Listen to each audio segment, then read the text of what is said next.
Hello guys, this is Salim. Welcome to IoTech. Today I'm so excited to start my new channel on most of the social media platforms.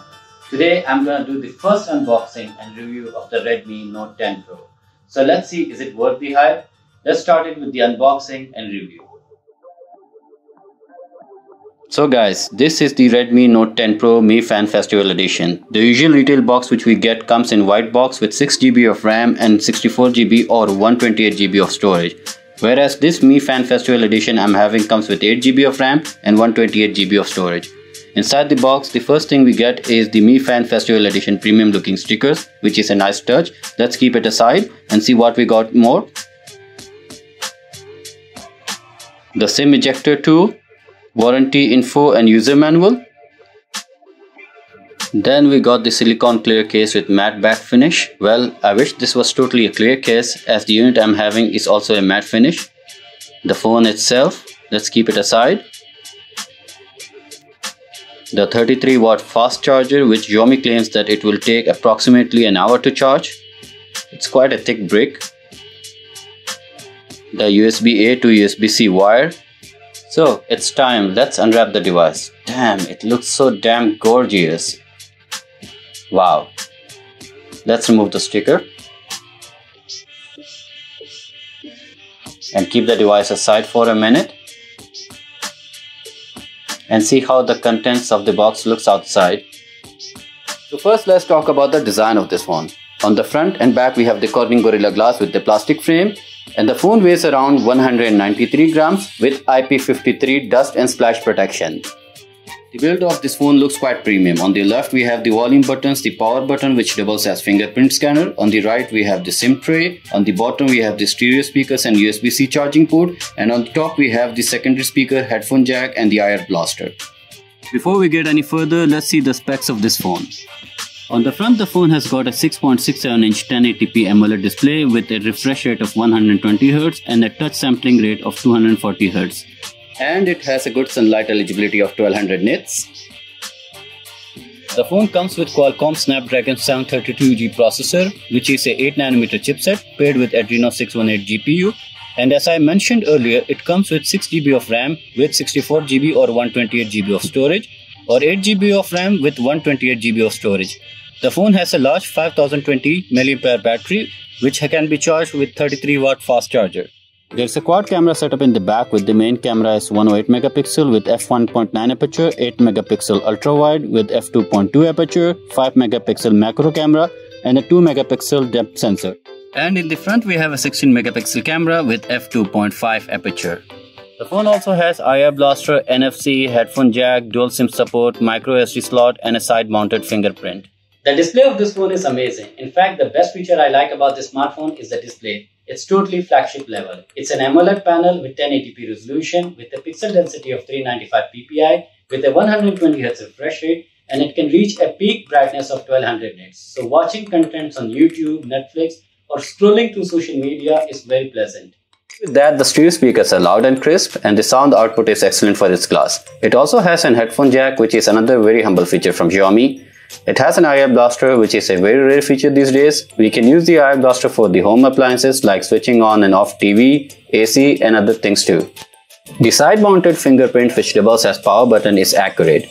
I feel it's a bit hard to press, but it is still very accurate and unlocks the phone quickly and is very responsive too. The phone has a 240Hz touch sampling rate, which is very responsive, and the haptic feedback is excellent. Like typing, scrolling, playing games, it is totally smooth sailing.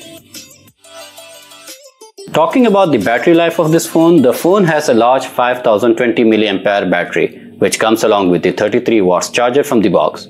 Xiaomi claims it can charge the phone in or around 74 minutes. Well, I can say it's almost true, as it usually takes around 80 minutes for my device to be fully charged from 0 to 100%. With this size of battery and 120Hz display, I usually got 8 to 8.5 hours screen on time, and I can say it's easily a day plus phone.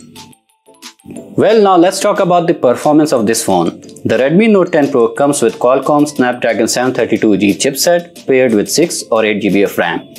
Performance wise, the phone performs good with the MIUI interface. Whether with multitasking or using social media feeds, typing, texting or watching content on this phone, it works totally fine, no problems at all. Except one thing, it's a 4G chipset, which I'm not disappointed, as 5G looks still 2 to 3 years to get fully operational worldwide. I'm fine with it. And playing games on high setting, it works smoothly. Remember, the chipset is a mid-tier, so we should expect some high graphical games to have some frame drops and some throttling here and there. But surprisingly, I really didn't have any issues, it worked totally fine. Whereas the game I was playing, Asphalt 9, I didn't have any issues at all. Very rarely after an hour or so of use, there was a bit of frame drops, otherwise it was totally fine and it handled it very well. The phone software comes with Android 11 out of the box, with Xiaomi's MIUI 12 interface. In fact, as we were making this video, we received the much awaited MIUI 12.5 update, with some new cool animations and good looking features.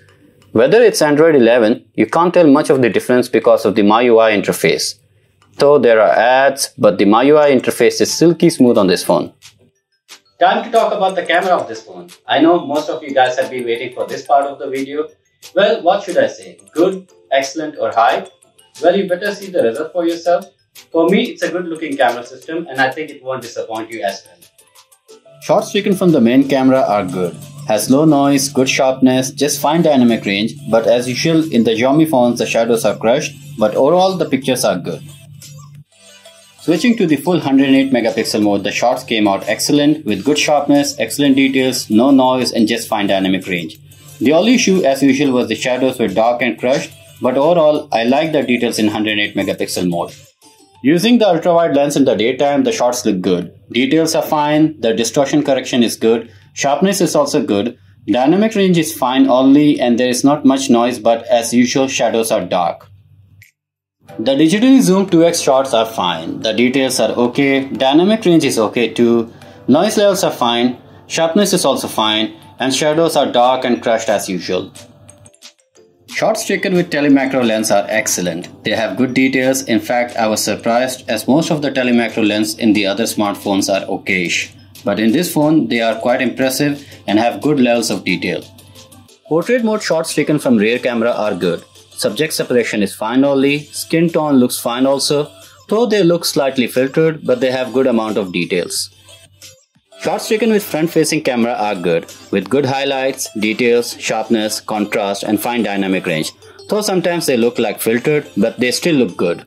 Portrait shots taken with front-facing camera are good, with good highlights, details, sharpness, contrast and good subject separation. Skin tones were on par as well.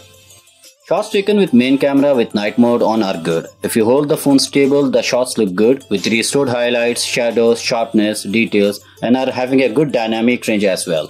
But sometimes the shots on the edges were soft and the details on the edges were lacking too. Shots taken with ultra-wide are just okay. There is no night mode available for ultra-wide. They look soft and most of the times blurry. Before we talk about the video quality of this phone, let's talk about some good looking features of the camera. There are many inbuilt camera features which some of you guys would love. The first feature which I like is the photo clone mode, which is amazing. And not only there is a photo cloning mode, but also a video cloning mode, which I really enjoyed. And the quality of this video clonings were good. Have a look at this one. So here is the dual video mode. It's looking quite brilliant. You can see at the same time we are focusing on the front and at the back. Wow, it looks good. The colors are very pleasant. Out of all the features which I liked on this phone, the best feature I love the most is the sky rendition, which uses AI to change the background and has a lot of renditions to change with. I'll post some of them on my TikTok, Instagram and YouTube shorts. The sky rendition mode was really fun and amazing, and I know most of you guys will love this feature. And have a look at few of these renditions and the rest I'll post them on my stories. Other than that, there is short video mode, vlog mode and some other features which I didn't cover as the video was getting too long. The video quality of this phone is good. It can shoot max 4K at 30 frames per second from the main camera, has no OIS, but the videos are excellent, having good details, sharpness, contrast and fine dynamic range. The video shot on 1080p resolution is excellent. In fact, it was very much more stable and colors, details, sharpness, contrast and dynamic range were excellent. If you guys want a more stable video and quality, I would recommend you to shoot it on 1080p resolution. Video shot with ultra wide angle lens can take max 1080p at 30 frames per second, and the video quality is fine only. Colors were good, and it has just fine details, sharpness, contrast, and fine dynamic range as well. Video shot with front facing camera is good.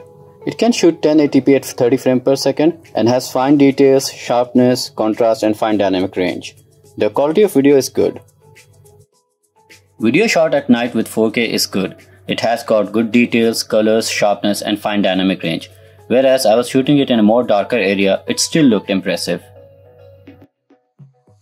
Video shot with ultra wide angle lens at night was dark and was lacking in details and sharpness, and it came out very soft and blurry. I would always use the main camera for taking night videos. Video shot with front facing camera is good. The details and sharpness were lacking and was slightly grainy at times, but the dynamic range was good and the video quality was overall good. As on the start of this video, I said, let's see, is it worth the hype? Yes, it is. It's quite an impressive phone. It has all the bells and whistles and it's worth the price too. It has an excellent OLED display with a 120Hz refresh rate, good haptics, good speakers, good performance, and a good looking camera system. And I would highly recommend this phone. With that guys, I'm signing off this video. Hopefully you guys liked it. Please don't mind the audio output on this video. Hopefully we'll have a better mic next time. So kindly like, subscribe and hit the bell icon for future notification. And tell your family, friends and loved ones to subscribe to my channel on any social media platform they like. And I'll see you guys in the next one. Peace.